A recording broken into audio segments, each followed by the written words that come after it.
Buenas tardes, mi nombre es Nancy Silva y para el video de reflexión final estaré explicando lo que pasó en el caso de La Manada. Así que comencemos. El caso de La Manada se refiere a lo sucedido un 7 de julio del 2016 en una de las fiestas más grandes de España y una de las más importantes en el mundo, que es el San Fermídez, donde una joven de 18 años denuncia a las autoridades haber sido víctima de una violación grupal por parte de 5 hombres, quienes son José Ángel, Alfonso Jesús, Jesús Escudero, Ángel Bosa y Antonio Manuel. El caso atrajo mucha atención y un debate social sobre la violencia de género, sobre la cultura de violación y por supuesto por la respuesta que dio el poder judicial o el sistema judicial a tales atrocidades que se habían cometido. ¿Por qué comento de todo esto? Bueno, vamos a ver qué es lo que pasó durante el juicio. Durante el juicio se demostraron las videograbaciones que habían sido realizadas por los victimarios en este acto de violación, también todos los testimonios y el perito. ¿Y cuál fue la respuesta del Poder Judicial? Bueno, el Poder Judicial sentenció a los 5 hombres por el delito de abuso sexual continuado, minimizando lo que sería el acto de violación. Fue por mucha controversia por la población que un año después el Tribunal Supremo de España condenaría a los 5 hombres, a los mismos 5 hombres, por el delito continuo de violación. Con este punto ya se les podía condenar por 15 años de cárcel. Podemos destacar la violencia de género, por supuesto, y la discriminación. ¿Por qué? Bueno, la violencia de género en esta sociedad que sigue viendo a la mujer como un objeto de agresión sexual y que aparte se le dificulta dar apoyo y justicia a todas estas víctimas de violaciones. Por eso la desigualdad en la que se trata de diferente forma a la víctima y al victimario, y esta cuestión de exclusión por la falta de acceso que tienen a la justicia y a la protección de sus derechos. Vamos a hablar sobre los derechos humanos que fueron vulnerados. En primera instancia vamos a decir sobre los relacionados a la integridad física y psicológica, donde voy a citar el artículo 5 que dice: nadie será sometido a torturas ni penas o tratos crueles, inhumanos o degradantes. Que claramente la víctima sufrió una violación a este derecho, a este relacionado a la integridad física y a la psicológica durante estos actos atroces. El siguiente es el relacionado a la seguridad y a vivir libre de violencia, que sería el artículo 3, que dice: todo individuo tiene derecho a la vida, a la libertad y a la seguridad de su persona, que claramente en este caso ella fue objeto de violación sexual por parte de sus agresores. Cabe recalcar que durante el proceso de juicio la víctima enfrentó discriminación y prejuicios basados en género, donde se le cuestionó su credibilidad. Es por eso que se violó lo que sería el derecho a la igualdad y a la no discriminación, que serían estos 2 artículos donde se especifica: toda persona tiene todos los derechos y libertades proclamados en esta declaración, sin distinción alguna raza, color, sexo, etc. Y el artículo 7 dice: todos son iguales ante la ley y tienen sin distinción derecho a igual protección de la misma. El último derecho es el relacionado a un juicio justo y a una protección judicial efectiva, en donde podemos ver que fue vulnerado en el primer juicio que se realizó por parte del Tribunal de Navarra, en donde no se llevó a cabo correctamente el proceso a lo que se le acusó a los condenados. En donde dice específicamente el artículo 10: toda persona tiene derecho, en condiciones de plena igualdad, a ser oída públicamente para la determinación de sus derechos y obligaciones o para el examen de cualquier acusación en materia penal. Ahora vamos a hablar sobre el impacto.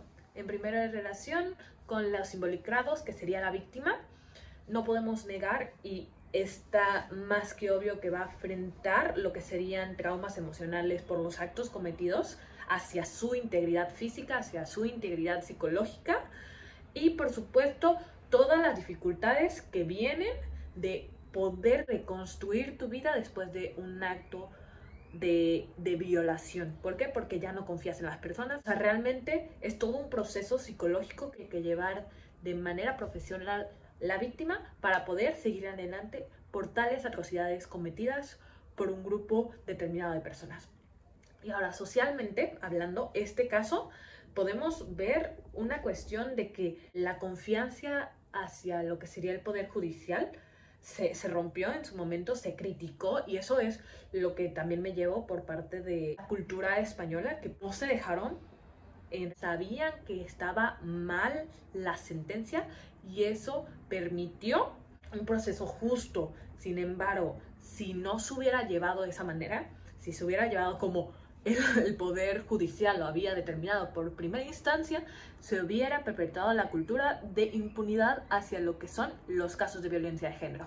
Como propuesta yo la dividí en 3 partes que son esenciales para que se permita actuar de manera correcta, que primero es implementar leyes mucho más estrictas y protocolos judiciales que permita proteger a las víctimas de una agresión sexual o de una violación, garantizando la plena justicia correcta. Segundo, promover, por supuesto, la educación y la conciencia pública sobre lo que sería la violencia de género y el consentimiento. Y la tercera parte es también hacer sensibilización a los profesionales judiciales y a todos los profesionales que están dentro de este proceso que se lleva durante un juicio, que permita saber cómo se tienen que llevar las investigaciones, cómo se tiene que llevar todo el sistema judicial en favor a la víctima, no a los victimarios. Este fue el caso de La Manada. ¿Y qué me llevo de esta semana? Esta semana fue realmente enriquecedora.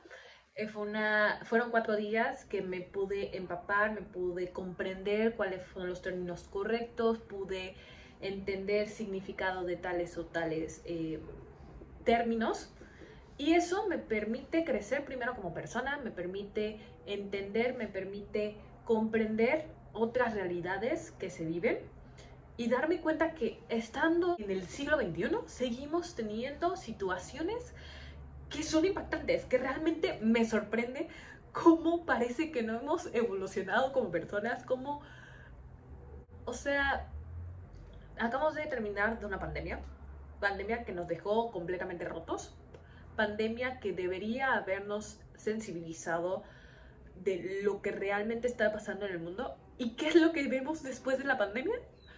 Vemos guerra, vemos muerte, vemos discriminación y es completamente impactante cómo parece que no hemos cambiado, cómo parece que el momento que debería haber sido la parte reflexiva no hizo ningún cambio en la sociedad, en la humanidad. Seguimos teniendo este poder hegemónico, seguimos teniendo un sistema patriarcal que no apoya a nadie, que solo se beneficia a sí mismo, y eso realmente me impacta. Y como reflexión es no permitirse eso, seguir luchando por lo que es justo, por lo que es correcto para todos y cada uno de nosotros, para vivir en lo que sería una vida plena. No se pide mucho, no se pide nada, se pide vivir plenamente para todos. Pero gracias con mucho esta semana, estos 4 días y toda la información que nos dio, todo.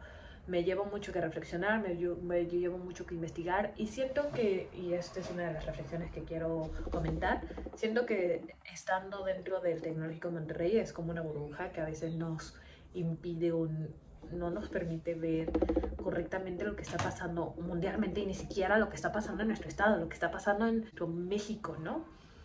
Pero una realidad es cierta.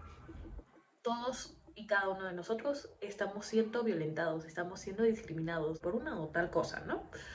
Y eso es ahí cuando me pregunto, ¿qué tan importante entonces es decir que somos un país mega diverso cuando diferentes formas de vida, diferentes formas de vivir la vida son violentadas, son discriminadas, son agredidas, son actos que se convierten en homicidios por ser diferente, por vivir, por encarnar una vida diferente a lo que está diciendo todos estos poderes que nos someten? Así que me dio mucho que pensar. Muchísimas gracias y espero que tengamos otra ocasión para poder seguir realizando este tipo de reflexiones que siento que son necesarias, que no debe quedarse aquí, sino que tiene que trascender, tiene que seguir adelante. ¿Para qué? Para que se cree un real cambio, tanto en nuestro presente como en el futuro.